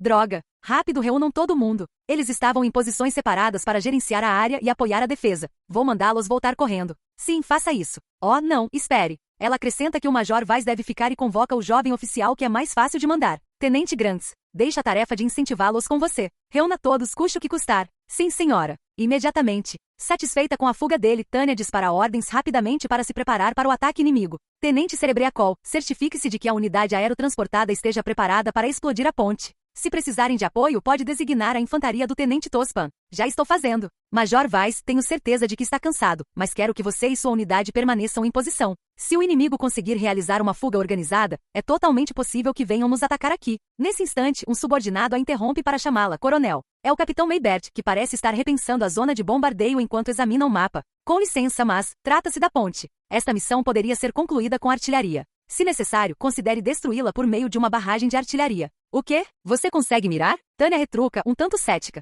Afinal, projéteis são surpreendentemente imprecisos. As armas que Maybert tem à sua disposição são altamente avançadas, inclusive por serem autopropulsadas, mas mesmo assim, acertam o alvo pretendido apenas a cada poucos disparos. Ao contrário das munições guiadas de precisão, a precisão é muito maior. O bombardeio indireto só é considerado suficientemente bom quando se trata de suprimir uma área inteira. Se for apenas aquela ponte, podemos destruí-la com fogo direto. No mínimo, podemos criar uma obstrução temporária. Você consegue acertar? Se você nos ordenar. Não parece haver nenhuma arrogância excessiva na atitude de Maybert ao se voluntariar para o trabalho. As bochechas de Tânia se curvam num sorriso diante da maneira profissional como ele se expressa. Ele é um cara extremamente focado em sua especialidade. Então, se ele diz que consegue fazer, provavelmente consegue mesmo. Certo. Tânia acena com a cabeça e aceita a oferta hesitante. Por enquanto, faça os preparativos, Capitão Maybert. Quem decide se o destruímos? Posso? Calma aí, capitão. É preocupante que ela tenha que se perguntar se ele só quer filmar, se está sentindo um afago no ego por ter recebido uma tarefa difícil ou algo parecido. Vou deixar uma coisa bem clara. Vocês não podem esquecer que destruir tudo não é a melhor opção. Ela não hesita em reforçar seu ponto de vista. Se vocês se precipitarem só para causar destruição, teremos problemas. Claro que sei disso. Muito bem. A probabilidade de sermos atacados aqui não é muito alta, mas por precaução, autorizo você a destruir a ponte a seu critério, caso ela seja atacada. Mas certifique-se de falar com as tropas aerotransportadas primeiro. Não as exploda. O oficial de artilharia acena com a cabeça, demonstrando compreensão, e se ocupa com alguns cálculos. A paixão pelo trabalho deve ser incentivada, não repreendida. Muito bem. Tânia acena para sua vice-comandante. Major Weiss, pelo menos nós. Voltei. A expressão no rosto de sua ajudante enquanto ela corre para prestar continência é bastante tensa. Weiss também deve perceber. Elas trocam olhares e suspiram aliviadas, e Tânia a questiona enquanto presta continência. Obrigada, Tenente Cerebriacol. As pontes controladas pelas outras unidades foram destruídas? Aparentemente, eles não tinham permissão para, e agora é tarde demais. O quê? Não é permitido? Antes que ela possa perguntar o porquê, seu ajudante já está respondendo. Os paraquedistas receberam ordens para manter a ponte sem danificá-la. Outras unidades aparentemente receberam ordens semelhantes, então era evidente o que ela estava tentando dizer. Todas as pontes sob nosso controle deveriam ser mantidas intactas e transitáveis, então a rota de fuga do exército da Federação ainda estava sobre o rio. Mas que diabos? Tânia fecha os olhos involuntariamente. Se as pontes ainda estiverem de pé, isso significa que existem pontos de travessia possíveis. Se o inimigo romper um único ponto, o risco de fuga é inegável. Então eles não conseguiram destruí-los. Isso é um problema, coronel. Weiss concorda com a cabeça enquanto comenta, e Tânia responde secamente. O Estado-Maior é ganancioso. Ambicioso? Sim, ela responde à pergunta confusa do vice-comandante. A vontade de ocupar uma ponte intacta é algo que todo oficial de Estado-Maior já sentiu em manobras com mapas. Se você consegue fazer isso, tem um caminho para avançar rapidamente. E pode garantir uma rota de suprimentos. Em outras palavras, uma ponte é algo que possibilita chegar a um lugar que seria inacessível de outra forma. Então, considerando que estamos em meio a uma negociação diplomática, talvez o Estado-Maior esteja usando as pontes como uma ameaça contra o exército da Federação. Se vocês não aceitarem nossos termos nesta negociação, nós invadiremos. Garantir o controle de uma ponte que serve como rota de ataque é uma prova convincente. Não há muitas outras maneiras de pressionar o inimigo de forma tão elegante, deixando claro que uma invasão é possível, então eu entendo como eles se sentem. Mas embora possamos ter o inimigo cercado, nossas tropas estão muito dispersas. Se não conseguirmos contê-los, explodir as pontes deve ser uma opção. Não sei se isso é só para inglês ver ou se eles estão falando sério, mas aparentemente, os chefões querem demonstrar que podemos invadir. Claro que quem tem que fazer todo o trabalho somos nós que estamos em campo. Demonstrar? Desculpe, mas para quem? Pergunta Cerebriacol, e quando Tânia vê seu olhar vago, percebe seu erro. As negociações em curso em Uldoa são ultra-secretas. Ah, não é nada. Deixa pra lá. Esqueçam isso, vocês dois. Sim, senhora. Seu ajudante e vice-comandante educadamente reconhecem que entenderam, então Tânia acena educadamente com a cabeça. É ótimo que eles se comportem bem até mesmo no campo de batalha. Tânia se orgulha de seus subordinados, mas reprime um suspiro ao lamentar seu azar de ter que lidar com as coisas que seus superiores consideram inconvenientes. Ela precisa garantir que o artilheiro ao lado dela, com cara de desapontado, entenda. Capitão Maybert, você ouviu. Retiro a permissão que acabei de lhe dar. Gostaria de agir por minha própria autoridade. Capitão, o país anfitrião quer que asseguremos uma rota de ataque. O senhor está me dizendo que pode fazer isso mesmo que destrua a ponte? Esse tipo de ação é possível sob sua autoridade? Ela lança-lhe um olhar que diz, não posso permitir. O senhor entende, tenho certeza, e então muda de assunto. Capitão Arrens, defenda a ponte. Uma unidade blindada defendendo uma ponte. É, igualzinho nos filmes. Não tem graça se o vilão for derrotado tão facilmente. Deixem a defesa da posição conosco. Vamos coordenar com a infantaria do Tenente Tospan e com os paraquedistas para proteger a ponte. Ótimo. É maravilhoso ter alguém em quem posso confiar. Bom, quanto ao resto de vocês, nós ficamos com a pior parte. Precisamos nos apressar e apoiar as outras tropas.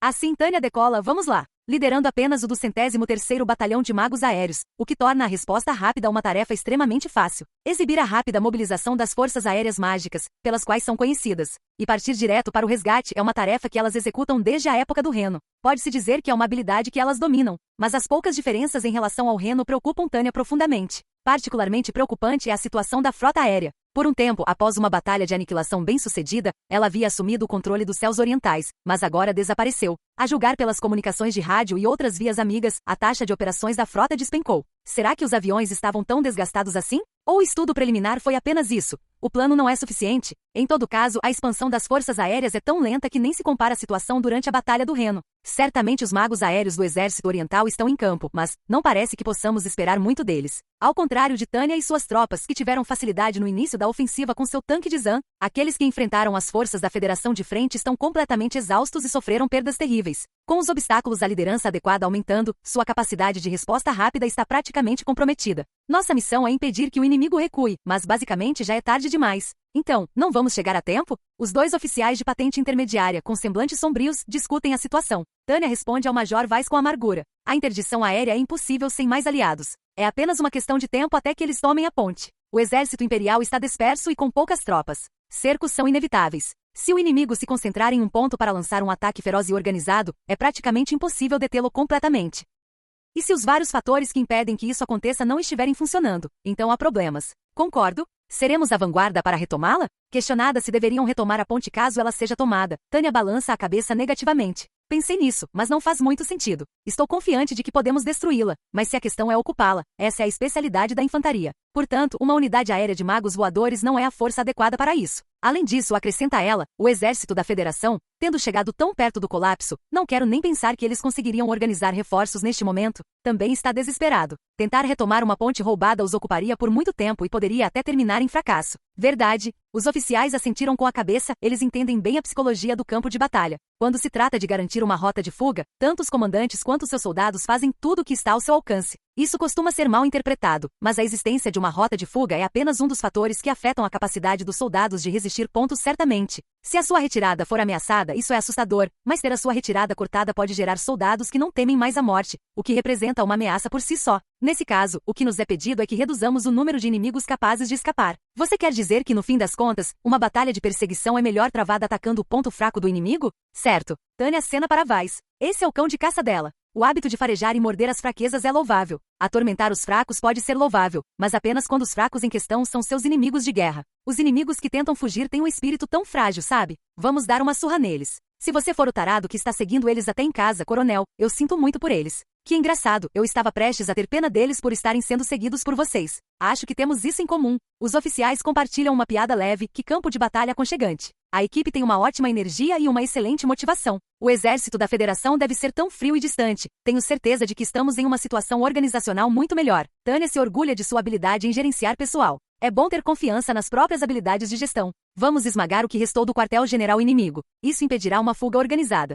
Tendo alterado o objetivo da missão por conta própria, ela continua. Vamos lá. Independentemente de entender o inimigo, ela tem certeza de que se entende. Um batalhão de magos aéreos e um de elite, diga-se de passagem, pode considerar diversas opções táticas. Mesmo assim, ainda é apenas um batalhão. Nem mesmo as elites, capazes de se deslocar rapidamente, com poder de fogo excepcional e que estão sempre aprimorando suas habilidades de combate, conseguem se libertar da limitação numérica. Assim, Tânia opta por abandonar a missão de interdição que exige habilidade em números, em favor de um ataque de assédio com o objetivo de diminuir e perturbar. Para discutir essa mudança de planos, comece pelos resultados alcançados. O 203º Batalhão de Magos Aéreos executa mais uma vez táticas de decapitação perfeitas. Considerando a grande quantidade de sinais vindos de lá, deve ser esse o lugar. Vamos pegá-los, tropas. Tendo obtido uma ideia aproximada da localização do quartel-general a partir das formações e da atividade de rádio, eles selecionam unidades que parecem capazes de operar de forma organizada e atacam mais uma vez. Ela lidera sua unidade, eles avançam em fúria como se quisessem demonstrar para que magos aéreos são realmente bons? E a derrota unilateral das tropas da Federação que perderam o controle do céu é a tarefa mais fácil desde Dácia. Até mesmo o exército da Federação, que nos deu tanto trabalho, tornou-se um alvo fácil assim que perdeu a superioridade aérea. Foi tão frustrantemente fácil que Tânia tem certeza de que a frota aérea teria conseguido detê-los se não estivesse atrasada. Atualmente, o 203º Batalhão de Magos Aéreos, capaz de responder rapidamente e de forma organizada, causa uma destruição incrível como uma única unidade operacional. Foi uma missão tão grandiosa que, ao retornarem à base avançada provisória do Camp Group, Tânia sente o peso do cansaço sobre seus ombros no instante em que são recebidos pelo Capitão Maybert, do grupo que ficou para trás. Ocorreu algum problema enquanto você estava aqui? Não, o Capitão Arrens disse que também queria um pouco de ação. Hahaha, eu tinha muito tempo livre. Indignante. O relatório de Maybert deixa Tânia justificadamente indignada. Arrens não tem a mínima ideia da sorte que tem. Qualquer pessoa civilizada prefere, sem dúvida, o tedioso serviço de guarda a um tiroteio na linha de frente. Quer dizer que ficar na defesa era chato? Queria que você tivesse trocado de lugar comigo, então. Arrens cai na gargalhada e Tânia o encara com raiva. Ugh, você me irrita. Talvez o batalhão de magos aéreos esteja sendo explorado. Graças a isso, ele precisa trabalhar muito durante essa missão de interceptação de fuga. Ela pode presumir que os sucessos dele serão devidamente valorizados, mas ela não gosta de perceber que os superiores têm esse esquema de trabalho. Unidades capazes até a medula. O julgamento do Estado-Maior é lógico, mas para quem está no campo de batalha, é uma lógica pragmática. Tânia espera que eles sejam devidamente premiados com medalhas e possam ir embora. É aí que ela muda de marcha. Afinal, vai ser difícil conseguir uma pausa remunerada e tranquila se ela não terminar o trabalho que tem pela frente. Eles realizaram uma grande operação, conquistaram muito, e agora só precisam aproveitar bem a vitória. Não consigo imaginar que o Tenente-General Von Zetor e o Estado-Maior cometam o mesmo erro que cometeram na frente do Reno naquela época. Certo, não importa onde eles estivessem tentando romper as linhas inimigas, nós os derrotamos completamente. Provavelmente podemos considerar o exército da Federação incapaz de oferecer resistência organizada agora. Então, com essa pitada de ilusão, Tânia comete o erro de sonhar com um futuro brilhante. Talvez o cerco resista, mas... você tem razão. Alguns podem escapar. Infelizmente, seria difícil dizer que a operação de limpeza foi perfeita. Mesmo assim, demos o exemplo. Se esperarmos pelas boas notícias. Telegrama. As sobrancelhas de Tânia se movem, e é somente nesse momento que ela espera uma notícia positiva. Assim que ela percebe que o sinalizador, agora sóbrio, exibe uma expressão de dor, fica fácil entender que a notícia não é o que ela esperava. A ponte do flanco esquerdo foi tomada. São as más notícias previsíveis. A maneira como vários suspiros são dados ao mesmo tempo é quase cômica, como se tivessem planejado tudo com antecedência. Acho que isso está de acordo com as expectativas. É uma pena, mas não podemos controlar tudo. De fato, respondeu seu vice-comandante. Ele e Tânia já haviam se resignado ao fato de que pelo menos um dos cargos seria perdido. É por isso que eles conseguiram manter a compostura durante todo esse tempo, e é por isso que no instante seguinte, ficaram chocados e sem palavras. A primeira, a segunda e a quinta passagens foram capturadas. O inimigo está escapando de forma organizada. O que? Ela exclama, ofegante. Para Tânia e os outros, essa é a pior surpresa possível. Se a cabeça está esmagada, os braços e as pernas deveriam se despedaçar. A unidade aerotransportada no flanco esquerdo está sob ataque de uma divisão de tanques inimiga, e foi rompida. Várias unidades inimigas, incluindo tropas blindadas, estão neste momento em fuga. Como? Nós definitivamente destruímos o quartel-general deles. Ela está prestes a dizer essas palavras sem sentido quando percebe. Eles planejaram que isso acontecesse? Será que eles presumiram que o quartel-general seria perdido e usaram suas funções como isca desde o início? Os comandantes do exército da Federação priorizaram a fuga? Ela quer dizer que isso não pode ser verdade. Ficou claro pelas entrevistas com prisioneiros de guerra e pelo levantamento das formações inimigas que o exército da Federação era um exército de comando por ordens. Se o cerco não tivesse sido rompido na realidade, ela daria risada e consideraria tudo uma ilusão. Mas agora, isso é impossível. Então eles eram a retaguarda desde o início? Caramba, isso é que é preparação de verdade. O exército da Federação é uma pirâmide inflexível, pois, para o bem ou para o mal, orgulha-se de sua disciplina férrea, então seu topo deveria ser seu ponto fraco. Até mesmo Tânia acreditava, sem sombra de dúvida, que se o topo fosse esmagado, a parte inferior do corpo ficaria paralisada. Então as unidades de base conseguiram se coordenar e fazer ajustes sem a supervisão do quartel-general? Caramba, isso faz deles um exército inteligente. Um exército que pensa? Igual a nós, igual ao exército imperial. Um grito agudo corta sua garganta. Eles não são um exército que obedece a ordens. Puta merda, isso. Eles mudaram para um exército orientado a missões. O comando por ordens é um sistema rígido onde o procedimento, a rota e até mesmo as táticas são dadas em ordens estritas. E você simplesmente faz exatamente o que o comando manda. Francamente, até mesmo amadores podem formar uma força de combate decente se seguirem as instruções. Nesse sentido, é útil para exércitos criados por meio de recrutamento em massa. Por outro lado, as táticas orientadas para a missão são extremamente eficazes. Profissionais de alto nível fazem as coisas acontecerem. O comando define uma missão, e todos os detalhes ficam a critério dos subordinados. Em outras palavras, você não pode usar esse estilo a menos que reconheça a iniciativa de seus subordinados e confie em seu julgamento e capacidade de encontrar soluções. Será que algo assim é possível em uma cultura organizacional como a do Exército da Federação ou a do Partido Comunista da Federação, onde todos se dedicam a cumprir as ordens da cúpula? Então é possível? Tânia murmura algo e cobre a cabeça com as mãos. Não pode ser. Ela quer gritar. Deve ser algum engano, ela pensa com um gemido de frustração. É absurdo, o coração dela está gritando. Mas tudo que você pode fazer no mundo é olhar para a realidade como ela é. Desviar o olhar do que é real em busca do que você quer ver faz de você um tolo que nem sequer consegue entender o que está diante do seu nariz. Indivíduos assim merecem desprezo. Não são o tipo de pessoa que você quer ter como amigos. Imagem. No mesmo dia, Capital Imperial Berum, escritório do Estado-Maior do Exército Imperial. Para os funcionários que cantavam hinos triunfantes a cada bom resultado da Operação Martelo de Ferro, o anúncio foi como um banho de água gelada vindo da costa de Norden. O cerco foi rompido? A expressão de todos se tornou horrorizada com a notícia. O relatório de que suas linhas haviam sido rompidas deixou o Estado-Maior, que estava convencido da vitória no leste, literalmente atordoado. Esta era a Operação Martelo de Ferro, a principal manobra que utilizava o rio como bigorna. Se o rio crucial fosse cruzado e o exército inimigo escapasse, seria um fracasso total. A tensão finalmente se dissipou, e até mesmo os policiais que estavam cochilando se levantaram de um salto. Atentos a cada palavra dos relatórios detalhados que se seguiram, explicando o ocorrido, eles vivenciaram uma gama de emoções e ao ouvirem o relatório seguinte, soltaram um suspiro de alívio. Ou seja, o bolsão que incluía o quartel-general estava escapando, mas um ataque subsequente de um batalhão de magos aéreos e uma unidade blindada surtiu efeito. O restante do bolsão permaneceu encurralado. Então, por agora, estamos bem. Isso foi suficiente para que algumas pessoas se sentissem melhor. A Operação Martelo de Ferro pode não ter corrido perfeitamente, mas também não foi um fracasso total. Ainda assim, qualquer pessoa com o mínimo de perspicácia franziu a testa e gemeu. O tenente-general von Zetor, do corpo de serviço, não foi exceção. Ao receber a notícia do tenente-coronel Uger, a quem vinha auxiliando arduamente, mergulhou em profunda reflexão. Então, após sofrer por um tempo, exclamou em tom de dor: "Eles escaparam?" Resumindo, ele ficou estupefato. Nunca imaginei que eles seriam capazes de operar de forma organizada nessas circunstâncias. O grupo de combate Salamander invadiu o quartel-general, não foi? Isso é um grande problema. Um problema é estrondoso? Se for verdade, sim. Temos registros de suas conquistas, bem como fotografias. Eles definitivamente atingiram o quartel-general naquela região. Há até evidências fotográficas de que um general e outros oficiais de alta patente foram atingidos. Não consigo imaginar que o relatório tenha sido falsificado. Sim, claro que confio nos relatórios das nossas tropas, respondeu Zetor com um sorriso. Se isso tivesse sido um erro ou um relatório fabricado, haveria, na verdade, menos motivos para dores de cabeça. A grande questão foi que a brecha ocorreu devido ao aumento das capacidades do inimigo, e não a um erro do lado imperial. Eles não são tão idiotas assim. Podemos presumir que o quartel-general foi de fato atacado. Então, será que eles têm algum oficial capaz de reverter a situação? Zetor cuspiu as palavras com irritação. Como o exército da Federação poderia realizar uma ofensiva organizada sob cerco? E depois de múltiplos ataques à cúpula? Puxa, então os soldados da Federação também têm algum talento. Mas nós vencemos. A observação de Uger era pertinente. Parecia atravessar gelo fino, mas o exército imperial na frente oriental havia avançado as linhas de frente drasticamente, e o exército inimigo em campo foi aniquilado. Eles estavam ocupando território inimigo e haviam dizimado as principais forças do inimigo. Agora, até mesmo Moscou e outras cidades da Federação estavam ao alcance de seus ataques. Se a ofensiva tivesse ocorrido um pouco mais tarde, o inimigo teria conseguido se reagrupar, e o exército imperial poderia ter ficado impotente. Além disso, o terreno estava se transformando de lama em terra seca. O momento era perfeito. Aparentemente, eles realmente conseguiram reconstruir uma cadeia de comando. Que bom que conseguimos atacá-los agora. Levará tempo para que suas forças se recuperem. Se conseguirmos encontrar uma solução diplomática durante esse período, era aquela coisa de improviso que superava a coisa polida, porém lenta. Sim. Nesse momento, Zetor balançou a cabeça. O fato de Rudersdor e eu termos temperamentos diferentes é simplesmente da natureza humana. Em vez de ter inveja dos talentos do meu velho amigo, devo me concentrar nos meus próprios pontos fortes. Coronel Uger, quero que o senhor consiga algumas informações da inteligência para mim. Gostaria que perguntasse em especial sobre os comandantes do Exército da Federação.